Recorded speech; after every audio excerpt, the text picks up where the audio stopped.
from that amazing opener, we had yet another odd numbered match. It was not an odd number, but it was the second match. But I mean, there's 3 participants there. Yeah, So it was again. handicap match with Bobby Lashley versus Omos and MVP. And again, they fall to the dreaded second match slot behind a great opener. But this time, I think they pulled it off really well. Basically, Bobby Lashley wins with some interjection by Cedric Alexander, which I thought was interesting because I would love to see the Hurt Business me too. come back. And I think with Omos, Cedric, and when Shelton gets back from injury, that would be a really good look. I think the Hurt Business was a diamond in the rough, a pleasant surprise. It was hidden under the camouflage of bad gimmicks and bad promos. It was a good pairing. They all felt, and MVP was like the glue that pulled that together, because MVP has such presence. He's a really good, wily veteran, and if his career went longer in the WWE at that run, I feel like he just missed that era. He missed that window when everyone started getting title shots and they started just taking chances on everyone.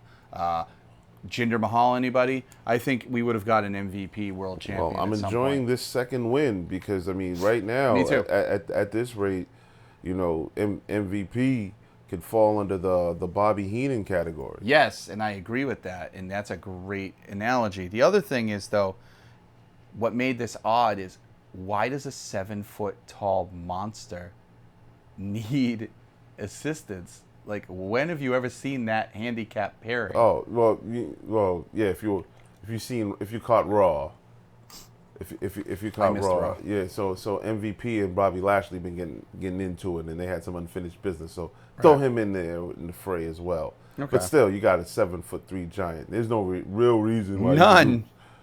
Or why you would need. It should have been, hey, I'll wrestle you, then I'll wrestle him, that type of deal. But they worked fairly well. I think this is a good closeout to an interesting feud. I hope the feud's over. Bobby Lashley's looking by his celebratory actions. He called and shot. Gestures. Yeah, he's looking to become a champion. So watch out, Roman.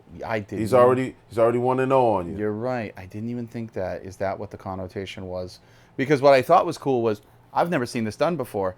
Bobby Lashley walked over to some kid who had a replica WWE title in the crowd. Hope he gave it back to the same kid. I hope so, too. Was it a kid? I don't know. But he grabbed it, and I was saying to Danelle, as I'm looking at my replica WWE title right now, I was saying, God, they can easily use these as stunt titles because they just look so damn good, even on camera. You really can't tell. Right. So, I thought that was interesting. He was Babe Ruthing it. He held the belt out. Very clear indication of what he wants his trajectory to be. Yeah. And you know what? While we were talking about the Hurt Business being a diamond in the rough and things getting cut short, Bobby Lashley's title reign got criminally cut short because he was the second one. He was on both times. But he was on a really, really good roll this past year. And I didn't want... Originally, I was all for the unification. I got caught up in the hype of Brock Lesnar and the Tribal Chief getting another accolade, so I felt privy to that. I mean, I fell victim to that, but knowing now what it's set up, like, I would have much rather the titles kept separate. That title could have just been... It shouldn't have been united. It's bad business, I feel. This is way too many champions. Come on. But, okay. But I gave this match a 2 count. I couldn't really fairly rate this. I caught the ending of it, and I dug the aftermath, but I would say I'm not going to argue with you there because, for this spot, which is a tough spot to be in, and for this pairing to see this feud still continuing, this usually is one of those, really get it over with. It looked pretty entertaining, so I won't argue. Well, real quick, let's run a little trivia here, or not even trivia. Okay. I want to ask your opinion. Now, I know that actually, I'm gonna open this up to whatever era you like, and I know wrestling was different in different eras. But can you think of a classic match that went on second at any pay-per-view? Drawing blanks? Big time. Okay. Was it Mick Foley and Randy Orton at Backlash? hardcore. What went on first?